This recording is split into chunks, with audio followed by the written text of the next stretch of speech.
본문 41절을 다시 보십시오. 오늘 본문 41절을 다시 보십시오. 가까이 오사 성을 보시고 우시며, 십자가를 앞두고 주님이 지금 마지막으로 예루살렘에 입성하시는 길인데 성을 바라보시며 우셨다고 합니다. 여기가 지금 어디쯤입니까? 오늘 보면 앞부분을 보면 감람산입니다. 감람산. 그럼 바라보며 우셨다는 성은 무슨 성입니까? 당연히 예루살렘이죠. 주님이 지금 성이 보이는 감람산까지 오셔서 예루살렘을 바라보시며 우신 겁니다. 그것도 그냥 우신 게 아니라 마태복음에서 이 대목을 보면, 마태복음 23장에서 이 말씀을 보면 주님이 당시 예루살렘아 예루살렘아 하시며 우셨다고 했습니다.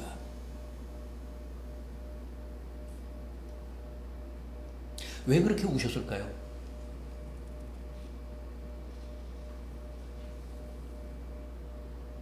당연히 나라와 민족의 현실이 너무 딱하고 안타까워서 그렇게 우신 것인데,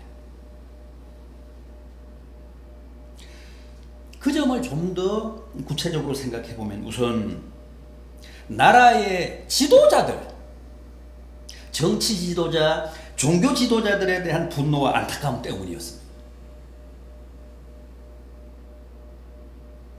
마태복음 23장 37절 이하입니다. 예루살렘아 예루살렘아, 선지자들을 죽이고 내게 파송된 자들을 돌로 치는 자여, 암탉이 그 새끼를 날개 아래에 모음같이 내가 너희를 하나로 모으려 한 일이 몇 번이더냐. 그러나 너희가 원하지 아니하였도다. 보라, 너희 성이 황폐하여 버려진 바 되리라.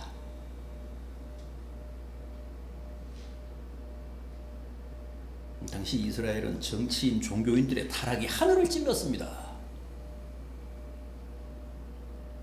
사회 지도층의 부정과 부패가 극에 달했습니다. 정치하는 사람들은 정치하는 사람들대로 외세인 로마에 빌붙어서 나라를 야금야금 팔아먹었고, 종교 지도자들은 종교 지도자들대로 돈으로 성직을 사고 팔면서 발말하는 선지자들을 돌로 치고 박해하고 죽이며 오로지 자기들의 기득권, 교권 수호에만 미쳐 있었습니다. 그들이 정치 지도자들과 야합해서 엉터리 재판을 거쳐 주님을 십자가에 처형한 것도 다 그들의 기득권을 지키기 위해서였지 않습니까?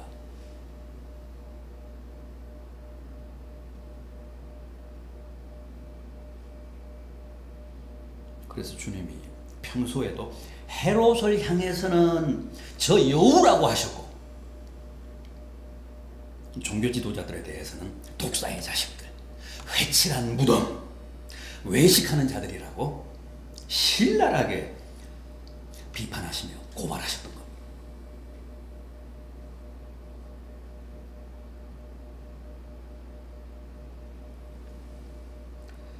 여러분, 오늘 이 말씀을 지금 우리 현실에 적용한다면 어떻게 될까요? 주님이 지금 우리나라를 바라보신다면 이 분당쯤에서, 아니면 저 남한산성이나 청계산에 오르셔서 저 서울을 바라보신다면 과연 뭐라고 하실까요? 대한민국아 하시며 우실까요? 웃으실까요?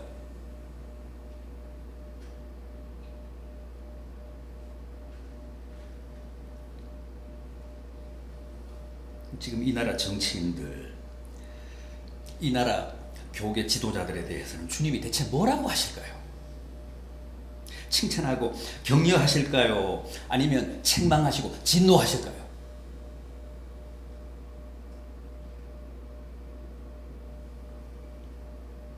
저는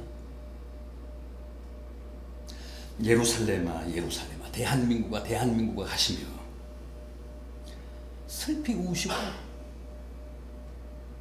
일찍이 화 있을진저 너희 서기관들아 화 있을진저 너희 바리새인들아 하시며 분노하셨듯이 지금 이 나라 모든 지도자들에 대해서도 그렇게 혹독하게 책망하실 것 같습니다.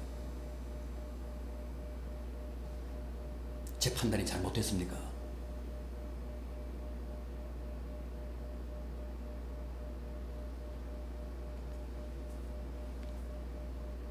어느 나라나 정치에 대한 냉소주의며 정치인들에 대한 불신은 다 깊습니다.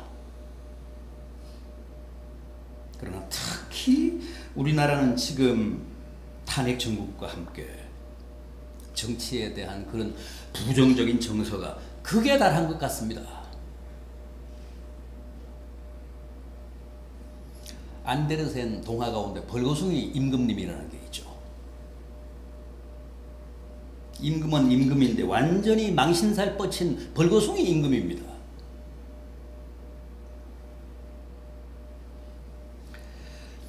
또 안데르센 동화 가운데 거지 왕자도 있잖아요. 거지 왕자.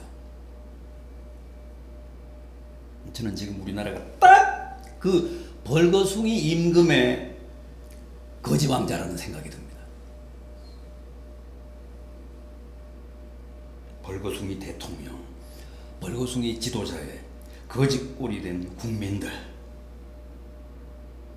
아마 주님 눈에도 주님이 보실 때도 거기에서 크게 다르지 않을 것 같습니다.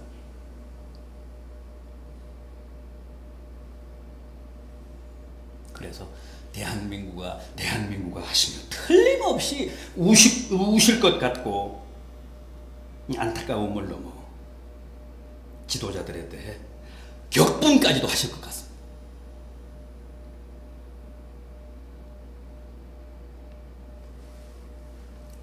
지난 수요일이 3.1절이었죠. 또 그 3.1절 수요일이 사순절 첫날이었는데 여러분 우리 한국교회도 초기에는 여러 걸출한 지도자들을 많이 배출했습니다. 서재필, 이상재, 김규식, 안창호, 이승훈, 조만식 이런 분들이 다 교회 지도자들이면서 훌륭한 사회 지도자, 민족 지도자들 아니었습니까? 3.1운동도 다 그런 분들이 주도해서 봉기했던 민족운동이고 독립운동이었습니다. 그런데 요즘은 교회가 전혀 그런 인물, 그런 지도자들을 못 만들어내고 있습니다. 오히려 주님의 이름을 욕되게 하고 교회에 누를 끼치고 우리 사회에 해악이 되는 그야말로 회칠한 무덤 같은 지도자들만 양산했습니다.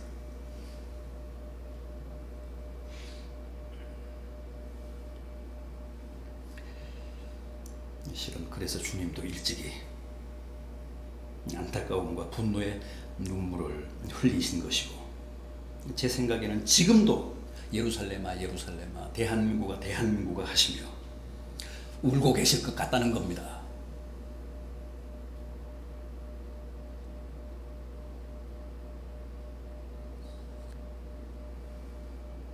다음은 민족의 장래, 민족의 앞날을 미리 내다보시며 우셨습니다. 오늘 본문 42절 이하를 보십시오. 오늘 본문 누가복음 19장 42절 이하를 보십시오. 너도 오늘 평화에 관한 일을 알았더라면 좋을 뻔하였거니와 지금 내 눈에 숨겨졌도다.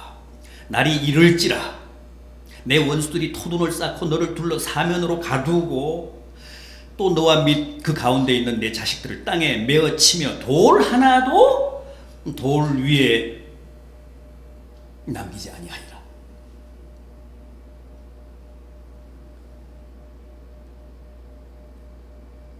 이스라엘은 주님 시대를 기점으로 지난 1000년 동안 한시도 평화가 없었습니다. 지금 우리나라가 남북으로 분단된 것처럼 이스라엘도 주전 931년에 남북으로 분단이 되잖아요. 그런데 그 분단된 남북이 다시 바벨론과 아수르에 망합니다. 그리고 나서는 사실상 단 한 번도 주권 국가를 이루어보지 못한 채 바사와 헬라, 로마의 식민지를 거쳐 주님 시대에 이르렀는데 그 기간이 무려 1000년입니다.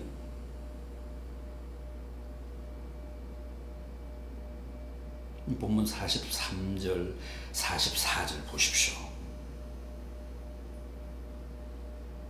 날이 이를지라 내 원수들이 토둔을 쌓고 너를 둘러 사면으로 가두고 너와 및 그 가운데 있는 내 자식들을 땅에 메어 치며 돌 하나도 돌 위에 남기지 아니하리라. 이것은 주후 70년 로마군에 의해 발발한 예루살렘의 멸망을 주님이 지금 미리 내다보시며 안타까워하시는 대목입니다. 참혹하기가 그지없습니다.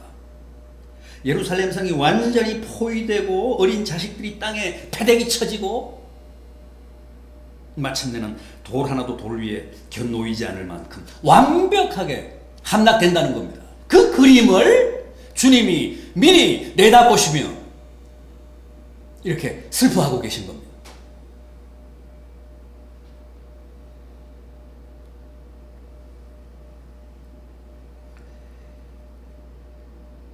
실제 이스라엘은 주님이 이때 예언하신 그대로 주 70년에 완전히 망해서 전 세계로 흩어져 무려 2000년 동안 디아스포라로 살잖아요. 온갖 멸시와 천대와 죽임을 다 당하며 천덕꾸러기로 살다가 우리나라 해방보다 3년 뒤에, 그러니까 1948년에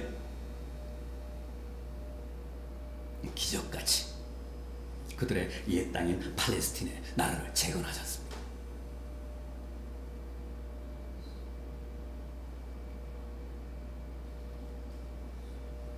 주님이 예루살렘 성을 바라보시며 돌 하나도 돌 위에 남지 아니하리라고 예언하시며 우신 지 꼭 1900년 만에 비로소 주권 국가를 재건했습니다.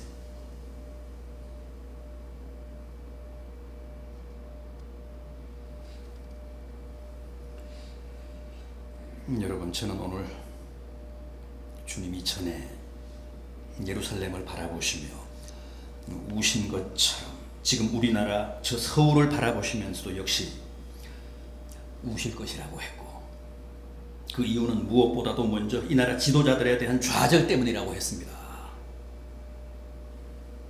벌거숭이 임금님과 거지 왕자 꼴이 된 이 나라의 지도자들과 국민들이 너무 딱하고 불쌍해서 주님이 꼭 우실 것이라고 했습니다.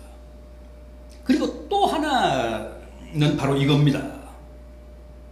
주님 시대 이스라엘처럼 더 이상 희망이 보이지 않는 이 나라의 암울한 미래 때문에 절대 그런 일이 없기를 바라지만 정말 돌 하나도 돌 위에 남지 않을 것 같은 멸망과 파국이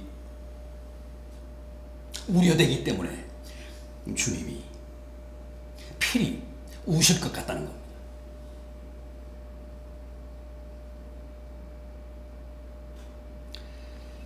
여러분들은 지금 이 지구상에서 가장 위험한 나라들을 꼽으라면 어느 나라를 꼽겠습니까? 국방 예산 규모로 보면 미국, 중국, 일본입니다. 그 세 나라가 가장 위험합니다. 그러나 미국은 어쨌든 우리와는 유일한 동맹국이니까 일단 제외를 하더라도 우리는 지금 중국과 일본 사이에 완벽하게 끼어 있고 대단히 위험한 두 나라인 일본과는 위안부 문제 같은 과거사와 독도 문제로, 또 중국은 사드 문제로 점점 더 갈등의 골이 깊어가고 있습니다. 중국의 무차별적인 저 무지막지한 사드 보복을 보십시오. 경제 보복뿐만 아니라 앞으로는 보다 노골적인 군사적인 보복, 외교적인 보복도 전방위적으로 가해올 겁니다. 사실 우리나라의 서해, 남해, 동해는 이미 절반 정도는 중국 바다, 일본 바다가 돼버렸습니다.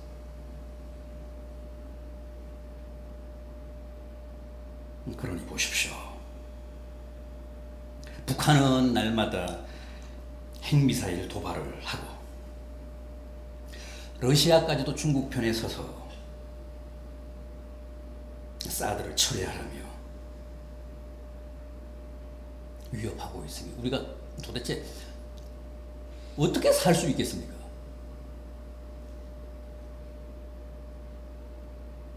거기다 지금 우리나라는 무정부 상태입니다.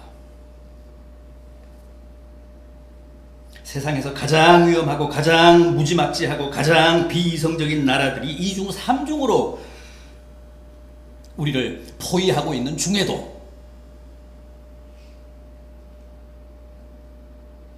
지금은 나라 자체가 완전히 혼수 상태에 있고 뇌사에 빠져 있는 식물 국가 아닙니까? 그런데도 우리는 하나가 되어 주변 국들의 공세에 맞서기는커녕 촛불과 태극기로 나누어져서 날마다 우리끼리 극단적으로 대치하며 세대결을 벌이고 있습니다. 어제도 예외 없이 서울 강화문과 시청 일대에서 경찰들이 구축한 차벽을 경계로 촛불 집회와 태극기 집회를 벌였습니다.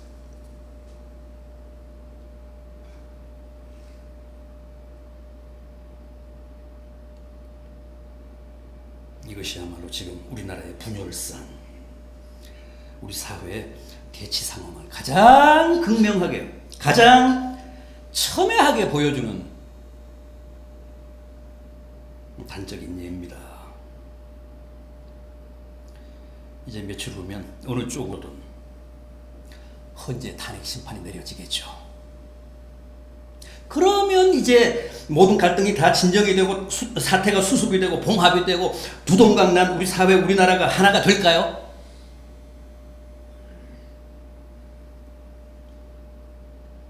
한쪽이 다른 한쪽에 승복하고 찢어졌던 그간의 상처가 아물고 모든 아픔이 다 회복되겠습니까? 우리 국민 중 누구도 그렇게 될 것이라고 낙관하는 사람은 없을 겁니다.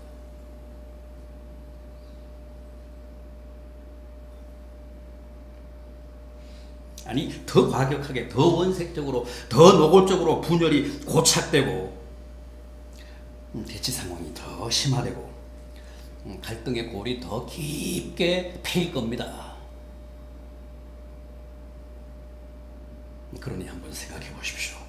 이 작디 작은 분단국이, 반도국이 위험천만한 깡패 국가들 틈바구니에서 하나 되지 못하고 서로 분열하고 갈등하고 물고 먹으니까 결국은 처참하게 망하는 길밖에는 뭐가 더 있을까?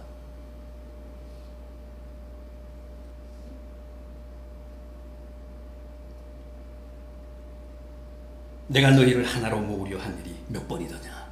그러나 너희가 원치 아니하였도다. 보라, 너희 성이 황폐하여 버림받으리라.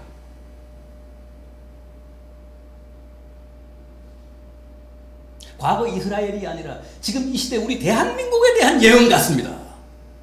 제가 듣기에는 그래요.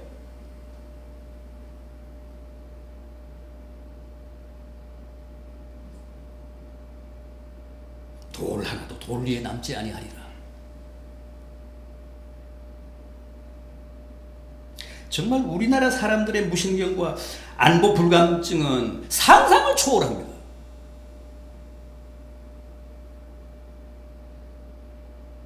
이번에 김정남을 죽인 VX 같은 독가스를 수만 톤이나 제조해놓고 핵을 만지작거리며 호시탐탐 기회를 엿보고 있는 김정은 집단이 우리 코앞에 있는데, 또 언제 어떤 흉기로 우리를 해칠지 모르는 중국과 일본과 러시아와 같은 깡패 국가들이 우리를 겹겹이 둘러싸고 있는데, 포위하고 있는데,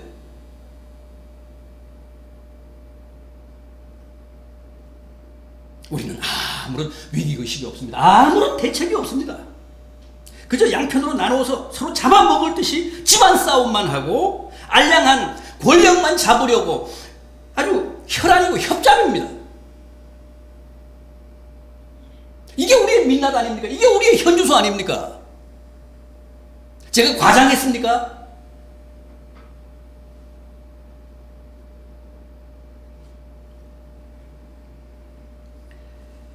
그래서 저는 주님이 우리나라를 바라보시며 저 서울을 바라보시며 오늘도 대한민국아 하시며 울고 계실 것 같다는 거예요.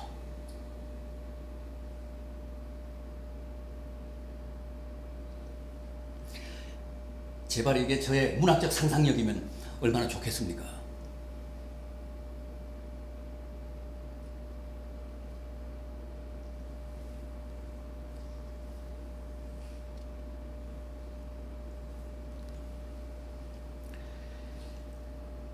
과거 이스라엘이 그랬듯이 이런 나라는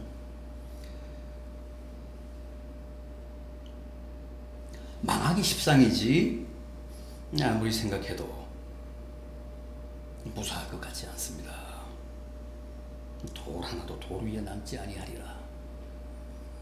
적들이 내 자식들을 땅에 메어 치리라. 보라, 너희 성이 너희 집이 황폐하여 버림받으리라. 얼마나 무서운 말씀입니까?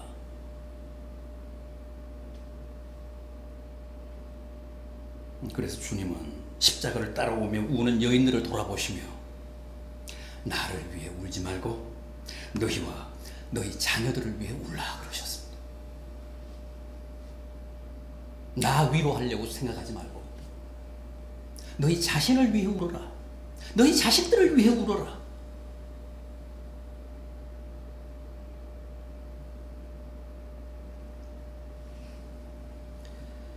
그렇습니다, 여러분.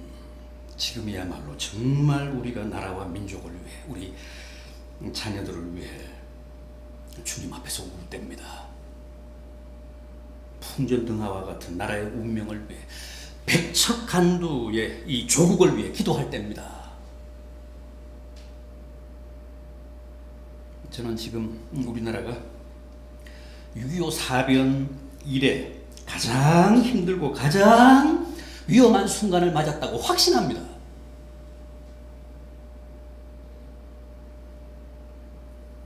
IMF 때도 이렇게까지 위기적이지는 않았습니다. 그건 양반이었습니다.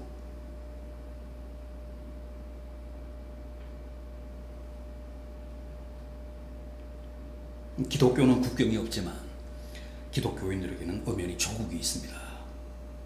기독교인들은 절대 역사의 방관자들이 아닙니다. 무책임한 현실 도피자들이 아닙니다. 주님이 조국 이스라엘의 현실과 운명을 앞에 놓고 예루살렘아 예루살렘아 하며 우셨던 것처럼, 또 초기 우리 한국교회 성도들이 민족의 고통과 아픔을 끌어안고 기도하며 울었던 것처럼 우리도 지금 그렇게 나라를 위해, 민족의 안녕과 평화를 위해 울며 기도해야 합니다. 마침 지금이 40일간의 고난기간인 사순절 아닙니까? 우리에게는 정말 울며 기도해야 할 많은 과제들이 있습니다만 올 사순절에는 반드시 나라를 위해, 우리 민족을 위해 많이 기도해야 할 줄 압니다.